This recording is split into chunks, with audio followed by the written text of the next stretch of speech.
walet ini sesuatu yang unik itu dan adanya cuma di Indonesia. Jadi saya bilang tadi 80% walet itu di Indonesia. Memang demikian adanya. Jadi sisanya itu di Malaysia, di Thailand, Vietnam, negara-negara Asia Laos, ya. Laos, Sedikit sekali gitu. Kenapa? Ya kembali lagi ini semata-mata karena karunia Allah Subhanahu wa taala untuk bangsa Indonesia. Assalamualaikum pemirsa Bangsa Online. Kali ini kita kedatangan tamu-tamu penting terkait dengan sarang burung walet. Kita tahu sarang burung walet itu adalah komoditas yang luar biasa, mahal, dan di Indonesia tumbuh subur. Bahkan 80% di tingkat dunia itu banyak terproduksi di Indonesia. Ini kekayaan alam yang luar biasa. Sayangnya, sarang burung walet ini mengalami banyak kendala, terutama dari segi regulasi, misalnya untuk ekspor ke luar negeri, bahkan urusan UMKM pun di sini menjadi problem yang cukup rumit, baik di Surabaya maupun di seluruh Indonesia. Nah, karena itu kita undang para petinggi organisasi sarang burung walet ini dari APPSWI. Apa itu? Asosiasi Peternak Pedagang Sarang Walet Indonesia. Nah, kebetulan Pak Haji Wahyudin ini adalah ketua umumnya. Ketua umum APPSWI.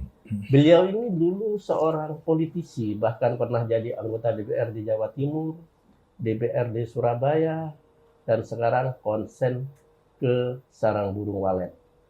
Ada lagi tokoh kita, Habib Abu Bakar. Beliau salah satu wakil ketua APPSWI yang membidangi UMKM. Habib selama ini aktivitasnya diantaranya tokoh sepak bola, ya Habib ya? Iya. Menjadi kepala Persekapas. Betul. Wakil ketua. Oh, wakil ketua Persekapas. Persatuan Sepak Bola Pasuruan, ya, Bib ya. Punya klub juga Asabab itu. Nah, Asabab ini cukup legendaris. Bahkan menurut Habib Abu Bakar merupakan sepak bola tertua di Indonesia. Betul, Bib ya? Betul, insya Allah begitu. Nah, yang ketiga ada Pak Bing Haryanto. Beliau ini bendahara umum ya? Ya, bendahara di umum. APPSWI ya? APPSWI. Yang Betul. selama ini juga sebagai pelaku Usaha, UMKM. UMKM. Nah, kita akan berbincang-bincang tentang problem-problem yang dihadapi oleh sarang burung walet atau pengelolaan sarang burung walet. Tapi sebelum kita masuk ke wilayah yang sangat krusial itu, kita tanya dulu, apa sih manfaat dari sarang burung walet ini? Kok begitu mahal, tapi orang banyak belum tahu. Kira-kira apanya? Ya, walet ini memang salah satu komoditas yang unik ya. Dimulai dengan proses budidayanya. Dia ini kita ketahui pagi sarang burung itu atau burungnya itu pagi ketika matahari mau terbit itu dia keluar dari sarangnya, terbang sepanjang hari, tidak pernah hinggap, dan menurut penelitian mampu terbang hingga 500 km. Luar biasa. Makan pun dia sambil terbang, jadi predator. Itu Makan hewan-hewan itu juga? Ya, larva, serangga. Gitu. Sampai maghrib dia pulang, masuk ke sarangnya, ke rumah-rumah budidaya sarang burung itu. Bahkan pernah kita teliti, ketika dia masuk rumah itu, dia itu terbang, arah terbangnya itu ke arah kiri. Gitu. Seperti gerakan orang tawaf. Nah, setelah itu pada malam hari dia mulai memproduksi sarangnya atau liurnya, air liurnya itu sepanjang malam itu jadi kanan kiri Berarti gitu. nggak tidur ya? Tidak tidur itu. Jadi Siangnya terbang, ya malamnya memproduksi. itu. Jadi dipercaya itu seperti orang sedang berpikir. Nah, dari situlah kemudian ini melahirkan atau menjadi makanan yang berkhasiat itu. Ya. Yang dipercaya khususnya oleh bangsa Tiongkok. Gitu. Dan ini sudah berlangsung sejak dinasti Ming.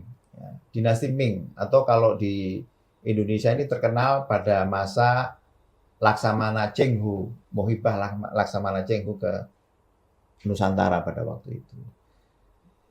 Dari situlah kemudian ini dipercaya sebagai makanan yang berkhasiat. Khasiatnya apa diantaranya? Di antaranya mampu mereproduksi sel-sel yang sudah mati Dalam tubuh manusia. dalam tubuh manusia itu. Terus kemudian saya kira pernah diteliti oleh Hong Kong University, memang sarang burung ini khasiatnya luar biasa. Dan sampai saat ini memang hanya bangsa Tiongkok saja yang mengkonsumsi. Bangsa lain, Jepang, Korea, bahkan Amerika belum familiar dengan produk itu. Tapi di Tiongkok sangat luar biasa. Dan kebutuhan di Tiongkok menurut penelitian 6.000 ton per tahun. 6.000 ton itu jumlah yang sangat besar. Tiongkok adalah negara pengkonsumsi walet terbesar di dunia. 80% walet itu dibutuhkan oleh Tiongkok, 8% itu di Tiongkok. Dan konon ceritanya, saya pernah baca salah satu media, ibu-ibu hamil muda itu ada suatu kewajiban di negara Cina itu, konsumsi sarang burung itu. Karena ceritanya itu untuk otak anak-anak itu luar biasa. Jadi di Cina itu kan kecerdasan ya, sangat bagus. Tapi kenapa kalau itu dianggap sebagai suatu kecerdasan? Jepang misalnya yang terkenal sangat cerdas kok nggak mengkonsumsi itu? Ya suatu saat nanti Jepang itu pasti, karena ada orang Jepang kebetulan datang ke Pak Ketua juga, dia tertarik juga, dia dimasukkan ke rumah waletnya, waduh dia apa gitu kayak apa ya? Terkesima sangat, waduh. Bahasa Jepangnya saya nggak ngerti apa waktu itu bicara apa itu Pak Haji. Sudah mulai. Jadi Jepang itu sudah memulai. Apalagi sekarang ini kan dilarang itu mengkonsumsi sirip ikan hiu. Bukan dilindungi gitu. Di Jepang kan dulu kan makanan favorit dan termahal itu sirip ikan hiu. Sekarang dilarang itu. Nah, walet ini akan menggantikan. Jadi alternatif ya. Alternatif itu. Ya. Karena memang kembali lagi ini walet ini sesuatu yang unik itu dan adanya cuma di Indonesia. Jadi saya bilang tadi 80% walet itu di Indonesia, memang demikian adanya. Jadi sisanya itu di Malaysia, Thailand, di Thailand, Vietnam, negara-negara Laos, Asia ya. Laos, sedikit sekali gitu. Kenapa? Ya kembali lagi ini semata-mata karena karunia Allah Subhanahu wa taala untuk bangsa Indonesia. Luar biasa ya. Itu dan Malaysia pernah melakukan upaya besar-besaran untuk pengembangan budidaya. Rupanya tidak berhasil, gagal. Benar nggak ada kepercayaan sarang burung walet ini hanya bertempat di suatu rumah ya di samping sunyi juga memang orangnya ahli ibadah, betul nggak itu? Ya, jadi banyak cerita-cerita soal perwaletan ini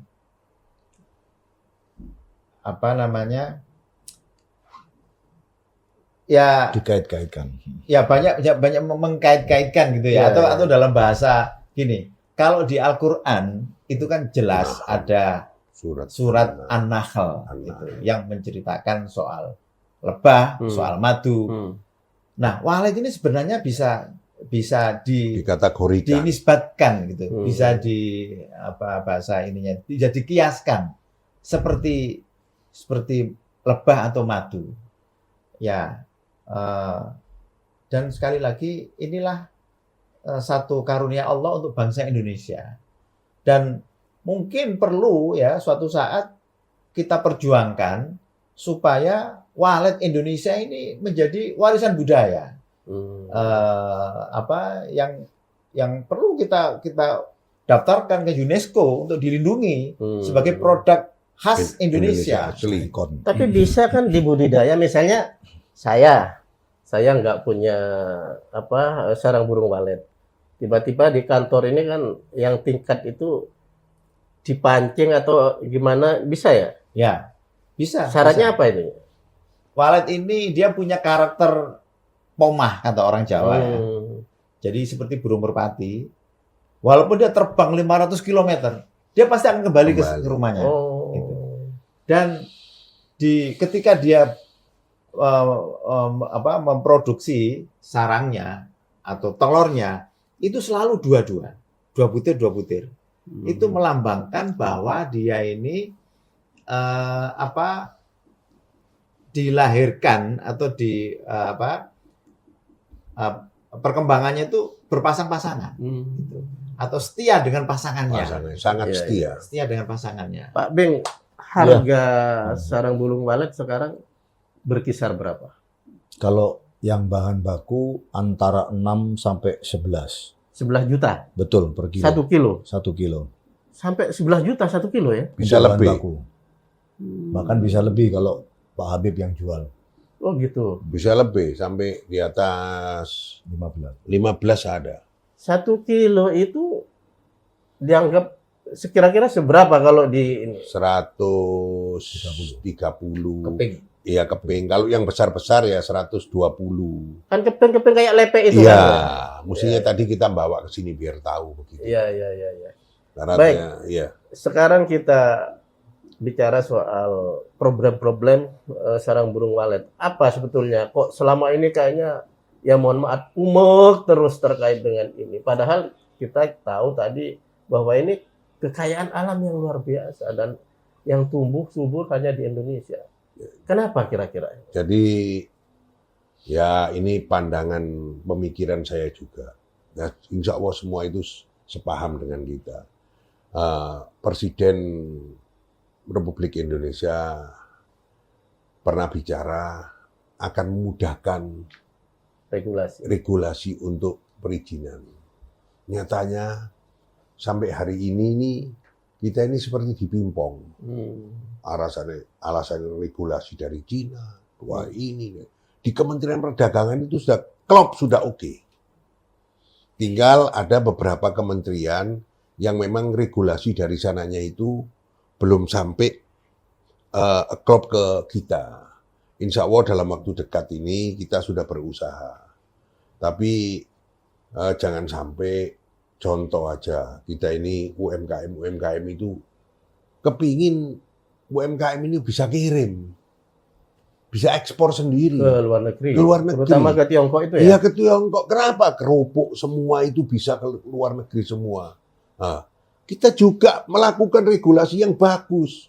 Dan pencucian dengan air-air yang ya Kualitas baik. kualitasnya baik. Nah, ngadatnya di mana itu? Di departemen apa? Ini melibatkan beberapa departemen ini. Ya, ada beberapa, kalau nggak salah berapa? Jadi tadi kan dijelaskan ya. Iya. Jadi bahwa walet ini 1 kilo itu kan antara 120 keping sampai 150 keping. Iya. Gitu. Artinya kalau itu dikalikan dengan produk Indonesia yang per tahun itu mencapai 1.500 ton, ini bisa melahirkan kegiatan yang padat karya. Satu orang dalam satu hari hanya mampu bekerja itu 10 sampai 15 keping. Jadi saya pernah menghitung setiap hari ya di Indonesia ini dibutuhkan tenaga kerja tidak kurang dari 300.000 tenaga kerja. 360. 360.000 Iya.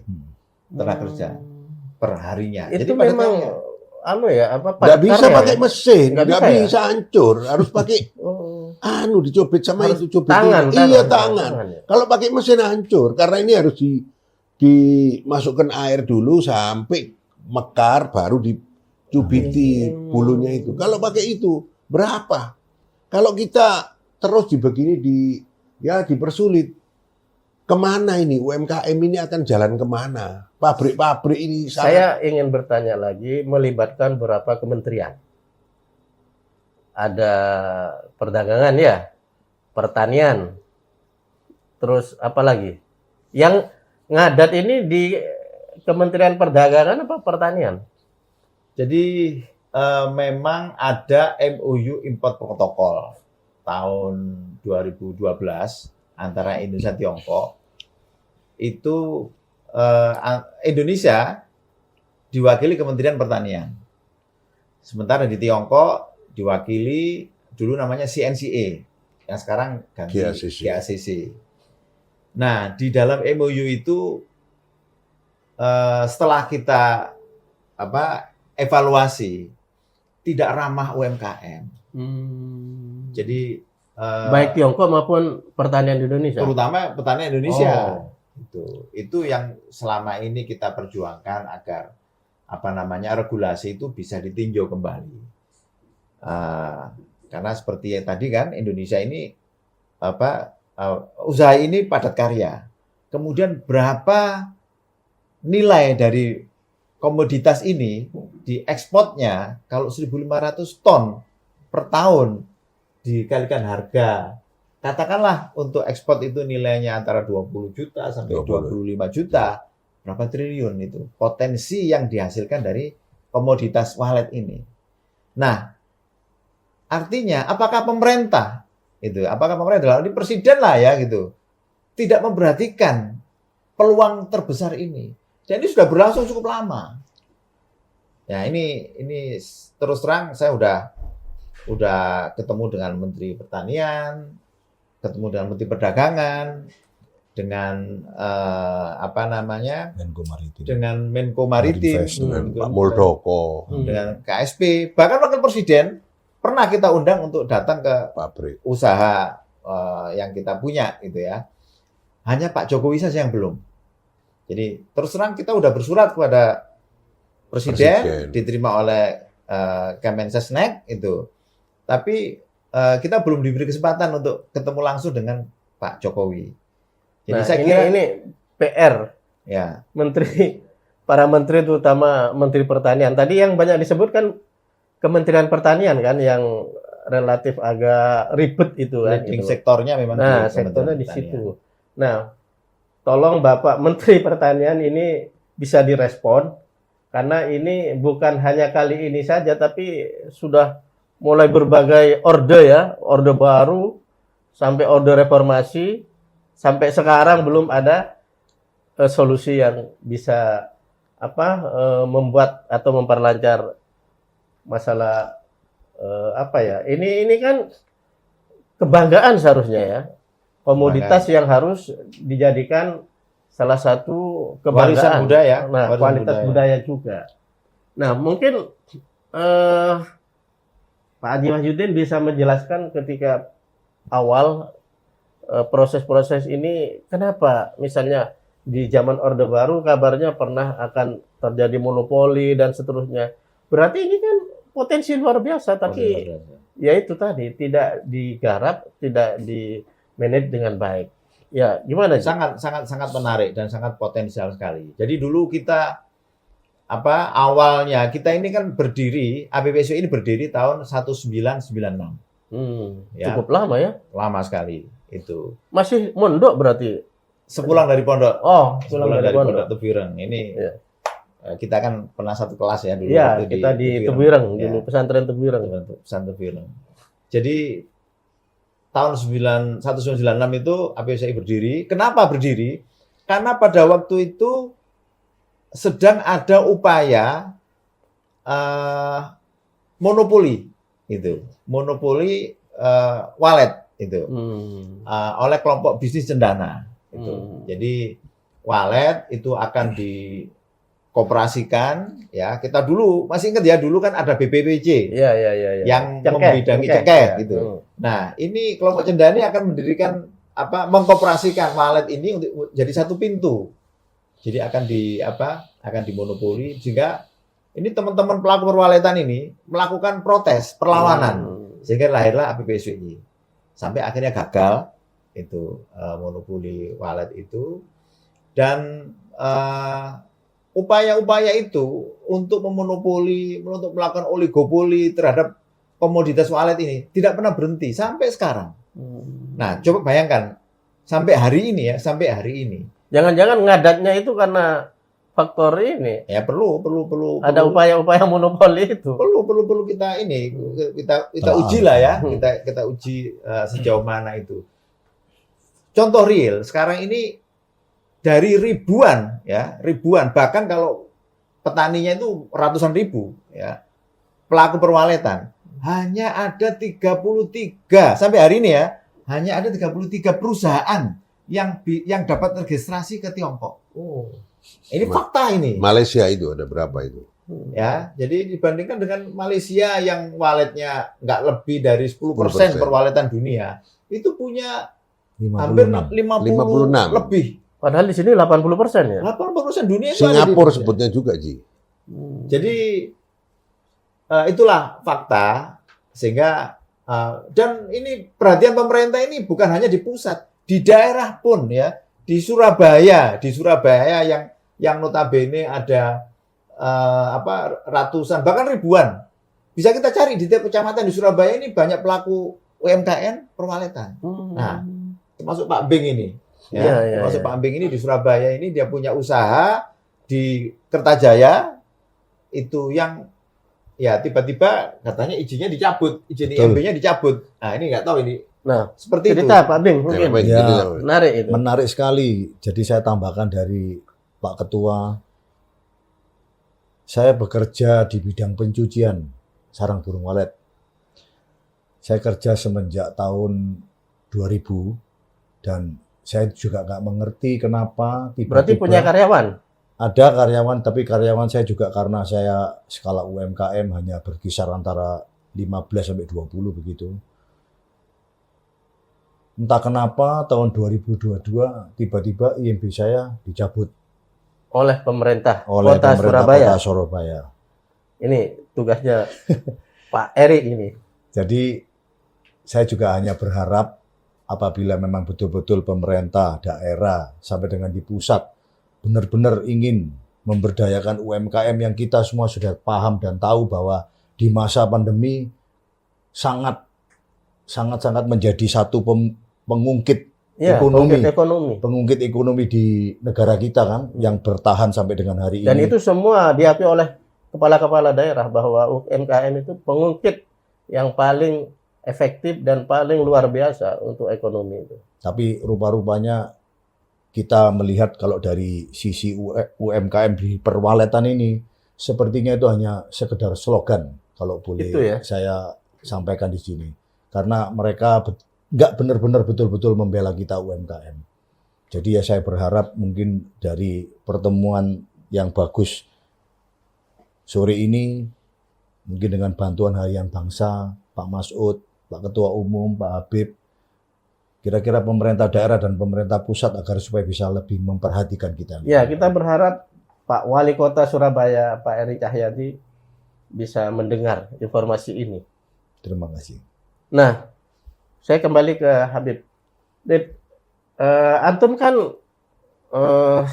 wakil ketua yang membidangi UMKM. Mungkin bisa ceritakan seberapa besar UMKM yang sudah terlibat dalam perwaletan ini?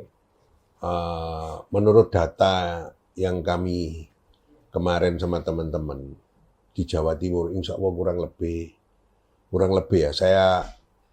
Saya kira itu lebih 300.000 lebih. 300.000. Lebih 300.000. Karena gini, saya contoh aja. Punyanya Pak Ketua ini karyawannya di atas 300. Punya Pak Beng ini yang di rumah aja 15, nggak tahu yang di plasma. Ya. Adiknya Pak Beng ini, Bu Maria itu juga banyak ke kampung-kampung kecil. Itu sangat banyak sekali di Kabupaten Lamongan, di Mantub itu. Kalau nggak salah satu kecamatan itu ribuan. Boleh dicek. Dan itu memang luar biasa. Pandemi kemarin nggak libur loh, karena itu untuk obat. Nggak libur, tetap bekerja. Ini menarik ini. Ya, tetap bekerja orang-orang itu. Karena dia keluar kerja di rumah. Cabut itu. Bahkan itu untuk kehidupan dia sekarang. Dia sekarang alhamdulillah ekonominya sudah naik semua. Bahkan dia punya motor, ada yang punya mobil. Saya punya anak buah di Pasuruan situ, namanya Mas Iwan. Dia itu karyawannya di Lamongan, tapi dia juga punya di Bangil. Istrinya orang Lamongan, yang laki orang Bangil. Dia sekarang itu punya mobil 2 untuk kerja cabut sarang burung. Dia cuma kerja aja loh. Dia cuma nerima dari pabrik-pabrik, nerima dari apa. Karena kebersihannya juga 90%. Itu. Lah, saya kepingin pemerintah ini, saya pernah menghadap Ibu Gubernur. Dan saya juga pernah menghadap Pak Muldoko, Pak Menteri Pertanian lewat Pak Bambang. Ke perdagangan juga, ya, perdagangan ke Pak Zulkifli, langsung ke Pak Menterinya. Luar biasa sambutannya Pak Menteri Perdagangan waktu itu. Ibu Gubernur juga kaget-kaget. Waktu diterangkan porang itu 900 miliar. Kena sarang burung walet 15 triliun. Kaget, bener tak ini? Ya, sampai kaget-kaget. Lah, mohon maaf sekali lagi, ini harus turun tangan Bapak Presiden. Harus melindungi. Kalau UMKM ini dipersulit, alhamdulillah sekarang kepolisian semua itu menggampangkan semua. Ya, gampang semua, enak semua. Lah, contoh Pak Beng ini didolimi. Satu orang mengalahkan ribuan nanti itu. Kalau diokekan, sudah dipastikan ini Pak Beng ini kalah nanti ini. Semua bakal kena imbasnya. Ya bisa rame bisa nanti itu. Kalau kita kumpulkan semua ribuan. Di Surabaya ini berapa kecamatan Surabaya ini? 24 ya? 31 ya?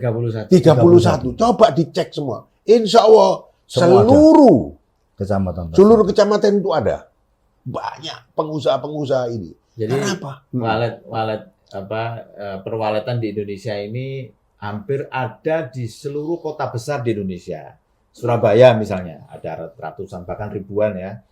Di Semarang, di Batam, di Jakarta, di Teluk Gong itu ya luar biasa di sana itu. Kemudian di Medan, bahkan di Lombok itu juga. Lombok ada sudah mulai. Jadi hampir seluruh kota besar ada industri perwaletan ini.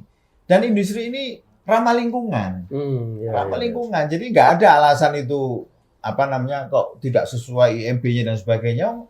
Ramah lingkungan apa yang dipersoalkan gitu. Jadi saya kira peran pemerintah, baik pemerintah di Kota Surabaya maupun pemerintah pusat agar memperhatikan ya. Saya mohon kepada pemerintah untuk peduli terhadap industri ini karena sudah jelas-jelas sangat besar manfaatnya bagi padat karya, kemudian menghasilkan devisa yang sangat besar, warisan budaya itu. Jadi sudah saya sampaikan, nggak tahu kok sepertinya kurang dapat perhatian. Hanya Pak Jokowi yang kita harapkan. Saya dengar pernah dibawa ke ratas kabinet ya, waktu itu Ibu Gubernur cerita sama saya, sama kita asosiasi bahwa Presiden pernah meminta untuk di rapat terbatas kabinet untuk membahas soal walet dan porang. Tapi saya nggak tahu kok tidak lanjutnya kok nggak ada gitu. Nah, ada dua tadi yang muskil. Bisa jadi karena ada upaya monopoli, yang kedua mungkin ada unsur politis. Nah, kira-kira yang dominan dua ini apa? Memang problem satu regulasinya ya, kemudian yang kedua birokrasinya. Saya khawatir ya jangan-jangan ini ada kepentingan kelompok besar. Ada kelompok besar yang bermain-main di situ. Karena kalau kita setback pada peristiwa 96, dulu kan kelompok cendana yang akan monopoli itu. Bisa jadi sekarang ini ya pemodal-pemodal besar ya yang melakukan itu, ya itu memang tidak kelihatan gitu. Sesuatu yang sulit untuk tapi bisa dirasakan gitu. Nah, ini menarik. Kira-kira ada nggak upaya-upaya ilegal? Nah, Habib. Nah, ini saya nggak mendahului Allah Subhanahu Wa Taala ya. Saya pastikan ada. Karena apa? Sekarang ini pengusaha-pengusaha dari luar negeri itu datang ke Indonesia, ambil ke petani-petani yang di daerah-daerah.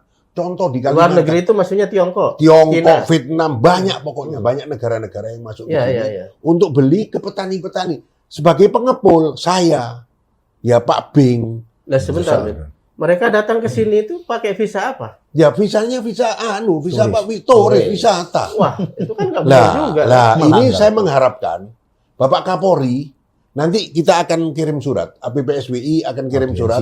Iya. Kita juga audiensi. Ya mau audiensi ke Pak Kapolri, ke Pak Kapolda, kepingin orang-orang ini resah loh sekarang. Contoh aja pengepul-pengepul besar di sini. Ya, Pak Saad, Pak Abel, Pak Saleh, sama banyak pengepul-pengepul itu sekarang ini itu juga kehabisan barang juga karena orang-orang itu datang. Saya tawar 8, dinaik 8,5. Petani mesti dikasihkan yang 8,5 karena itu di daerah itu sudah dimonopoli semua. Contoh aja, saya kebetulan kita punya perwakilan APPSWI di Nusa Tenggara Timur, Nusa Tenggara Barat. Nah, jadi wakil kita itu, ketua yang di sana itu ngeluh kan, ya Pak Beb ini langkahnya Beb, kita ini Beb. Kalau kita begini terus habis Beb. Jadi dia bosnya itu tidur di satu hotel. Orang kita yang jalan. Lah barang itu, saya pernah bicara dengan Mas Ari ya, dari Kementerian Perdagangan waktu itu. Dia akan cross check dan saya akan tangkap katanya. Itu. Nah, mohon sekali lagi kepada pemerintah, ini karena apa? Penyelundupan ini harus dicari. Kita sendiri bingung dari mana ini. Harus jalan kemana. Nah ini karena ini kita kepingin audiensi ke Pak Kapolri, ke Pak Kapolda, ke Kapolres. Kita kirim surat nanti. Kebetulan Pak Ketua sudah konsep suratnya sama Pak Bing, akan dikirim. Nanti tembusannya ke Presiden juga itu. Ini pertama pelanggaran ya kan? Ya. Misalnya dari segi visa aja, visa turis misalnya. Ya. Tapi pengiriman itu kan tidak serta-merta. Ini bukan barang kecil loh. Pasti naik kapal atau naik apa. Artinya semua pejabat di imigrasi dan sebagainya kan pasti tahu. Insya Allah tahu. Saya kemarin ditelepon dari Kaltara. Satu anggota kita di sana. Ya apa Bib caranya Bib? Kita ini sudah teman saya ada satu teman di sana. Ya coba koordinasi ke kepolisian, ke imigrasi. Karena dia dekat, langsung aja direct ke Malaysia, cek pakai speedboat, pakai apa gitu toh. Kalau di sana harganya sudah lain sudah. Nah, di sana kalau di Malaysia langsung dikirim bisa saya kira barang belum jadi bisa itu. Bisa. Nah, di Indonesia ini betul-betul diwaspadai betul, jangan sampai ini terjadi. Banyak pengepul-pengepul kita ini ada di Lombok, perwakilan kita. Ya, Pak Muhammad, Pak Ja'far, semua itu. Ada Dokter Abadi di Sumbawa itu. Telepon ke saya. Ada di Kalimantan Tengah kalau nggak salah. Ahmad Sakban namanya. Ada Pak Haji Ehan di Kalsel. Ada Pak Haji Ali, ada di Kaltim. Semua itu. Dia cuma nggak bisa ngomong. Ya apa caranya kita mengatasi orang-orang ini? Tadi Habib bilang, bosnya tidur di hotel. Lalu orang kita yang buat jalan. Nah ini warga Indonesia ya. Ya warga negara Indonesia yang dimanfaatkan. Ya itu kita nggak bisa ngomong. Apa betul dia yang beli atau orang lain? Ada pengusaha dari Medan datang ke daerah-daerah itu. Harganya itu luar biasa. Pak Haji ini punya pabrik loh. Pak Bing ini saudaranya juga punya pabrik. Dia kalau cari bahan itu setengah mati. Setengah mati cari bahan itu. Harus mahal. Dihitung sangat kecil. Coba diceritakan Pak Haji. Pak Haji ini yang sering kehabisan bahan itu. Saya yang diomeli terus kalau habis barangnya. Mabing. Jadi gini, Pak Masud, dari cerita Pak Habib ini bisa saya beri tambahkan sedikit bahwa kenapa kita yang mau ekspor langsung ke Tiongkok tidak dibantu oleh pemerintah untuk difasilitasi, diberikan kemudahan-kemudahan. Ya. Tapi ternyata di tempat yang lain barang ini bocor. Barang ini bocor keluar. Bisa diartikan sendirilah bocor keluar itu berarti seperti apa. Di lain sisi, kita-kita yang benar-benar ingin mengembangkan UMKM dengan memberdayakan banyak tenaga kerja, karena ini industri padat karya, malah dalam tanda kutip kita dipinggirkan. Saya juga nggak mengerti apakah ini merupakan satu kebijakan. Saya pikir kalau kebijakan nggak mungkin, pemerintah pasti pro rakyat, pro UMKM, dia pasti akan memperhatikan rakyatnya. Tapi dalam kenyataan yang sebenarnya bukan seperti itu. Jadi kendala-kendala ini sudah kita jalani hampir 10 tahun semenjak 2012 ditandatanganinya MOU import protokol. Jadi kuncinya mungkin kalau dari kita PPSWI bisa memberikan saran, kalau kita bisa merevisi import protokol MOU antara RI dan Tiongkok ini dengan ramah terhadap UMKM, saya pikir niscaya pasti ekspor kita akan meningkat pesat. Dan kebersamaan, kesetaraan antara pedagang besar, pengusaha menengah disesuaikan dengan permodalan masing-masing pasti juga akan berkembang lebih baik, lebih maju lagi. Nah, Pak Bing ini, mohon maaf, ini dari etnis Tionghoa loh. Artinya apa? Beliau sendiri mengeluh soal itu. Padahal pasar utamanya kan Tiongkok, ya kan? Nah, berarti pemerintah punya PR berat dan besar untuk menyelesaikan kasus-kasus besar ini. Bagaimana caranya kekayaan alam kita, kebanggaan komoditas kita ini bisa berjalan lancar sesuai harapan para narasumber kali ini. Ada yang perlu disampaikan lagi? Saya ada sedikit, Pak. Sekarang ini UMKM ini alhamdulillah berkat APPSWI, ketua kita ini luar biasa. Saya mohon kepada pemerintah, mulai pemerintah kabupaten sampai pemerintah pusat, harap betul-betul ini dilindungi UMKM ini. Alhamdulillah sekarang ini izin-izin ini dipermudah semua. Tapi kita ini kepingin ekspor sendiri. Kita apa caranya? Kita sami'na wa ata'na. Pokoknya kita ikut aja. Ya, kita ikut pokoknya. Jangan dipersulit, sulit. Karena apa? Sekarang ini luar biasa sudah. Ya, anggota kita ini tak tanya, ya Pak, alhamdulillah Beb, alhamdulillah bagus sekarang Beb. Ya. Nah, kalau bagus, ya tolong kita ini diberi kemudahan untuk ekspor. Kenapa yang lain itu bisa? Kerupuk, jagung, semua. Sampai apa-apa itu gampang.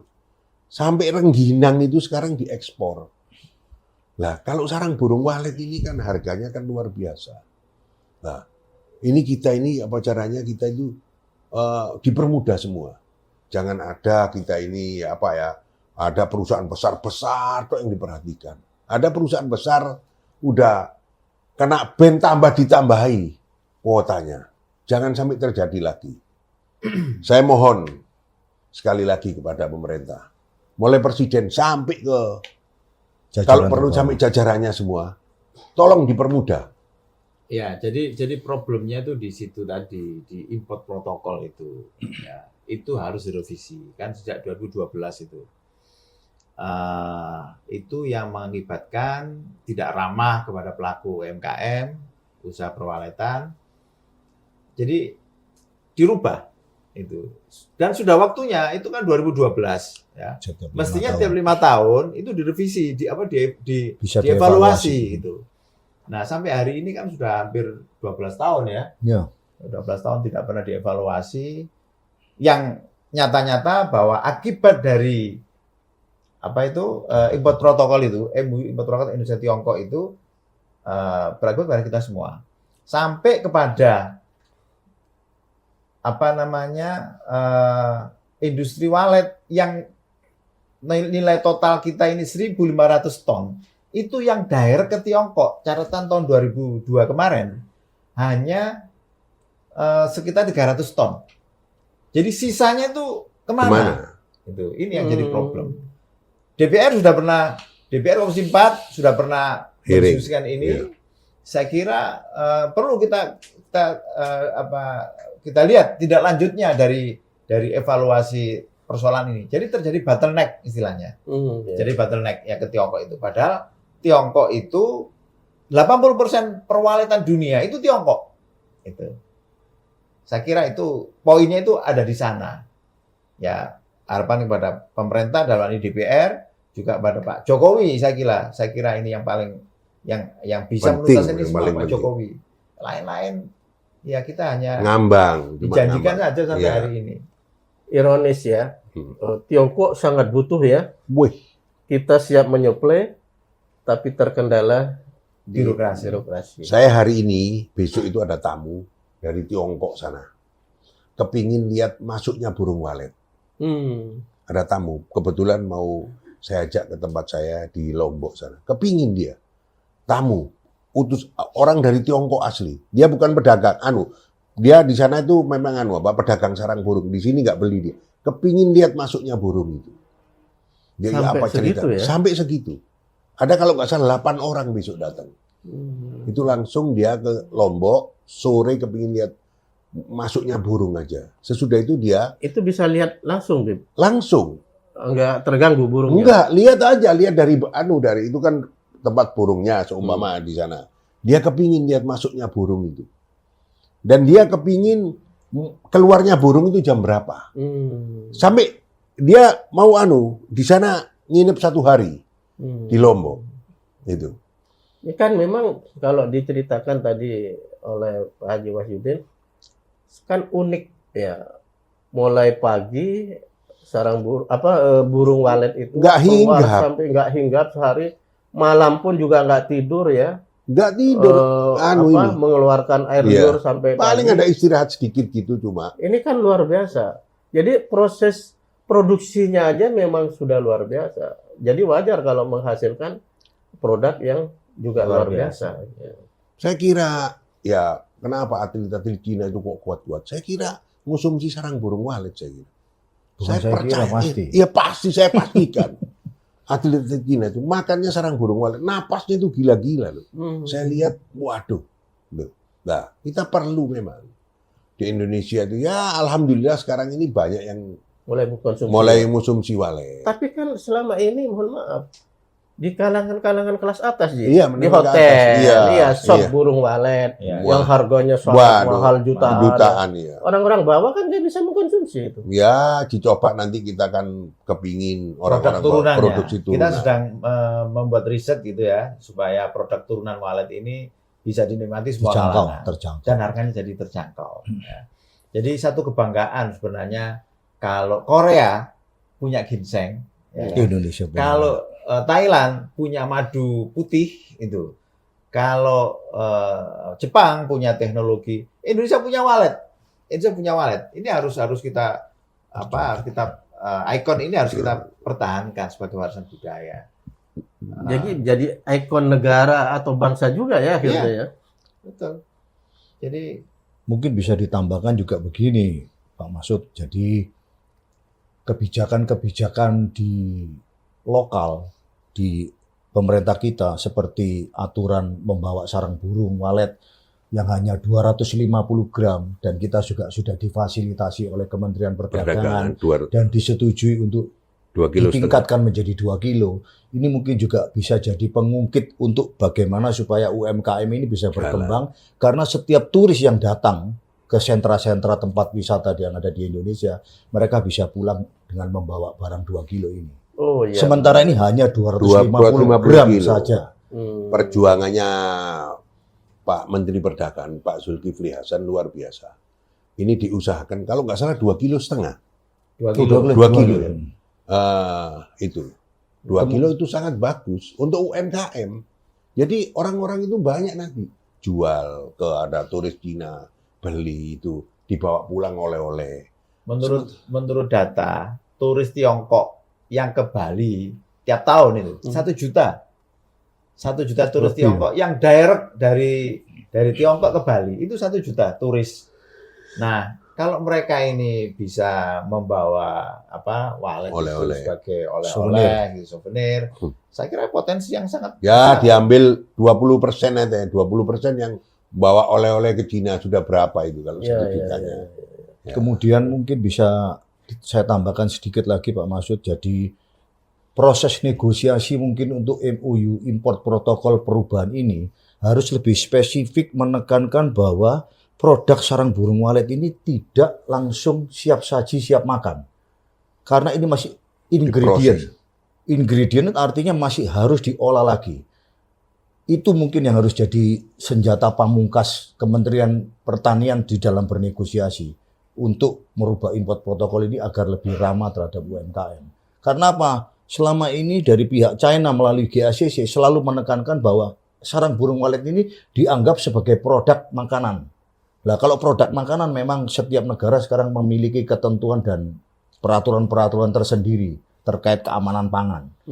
Jadi kalau kita bisa masukkan dan kita bisa ngotot sedikit tentang bahwa ini ingredient, mungkin saya pikir hasilnya pasti akan membawa dampak perubahan signifikan kebaikan buat UMKM. Baik, Ini terakhir, Pak. ya siap. Saya minta tolong kepada Pak Wali Kota Surabaya, masa satu orang akan mengalahkan UMKM yang ada di UMKM Surabaya. sarang burung walet maksudnya. sarang burung walet di Surabaya. Satu orang itu bisa mengalahkan, nanti itu semua akan dianu semua. Tolong Pak Wali Kota. Karena ini korbannya Pak Bing Haryanto ini. Rumahnya jalan apa itu Pak Bing? Kertajaya Indah. Kertajaya Indah itu. Sudah tahu semua itu. Saya kemarin sudah ketemu Pak Wawali, dia akan membantu juga. Ini karena ini rakyat juga. Rakyat Surabaya, orang Surabaya. Dan ratusan banyak UMKM yang ada di Surabaya. Terima kasih. Baik, pemirsa Bangsa Online, pembicaraan kita luar biasa, sangat menarik dan cukup problematik terkait dengan persarangan burung walet ini. Harapan kita hanya satu, pemerintah peduli. Terima kasih para narasumber, Bapak Basutin, Ya. Pak Bing, dan Habib Abu Terima kasih. Bakar. Kita akhiri, walafikum, Assalamualaikum warahmatullahi wabarakatuh. Waalaikumsalam.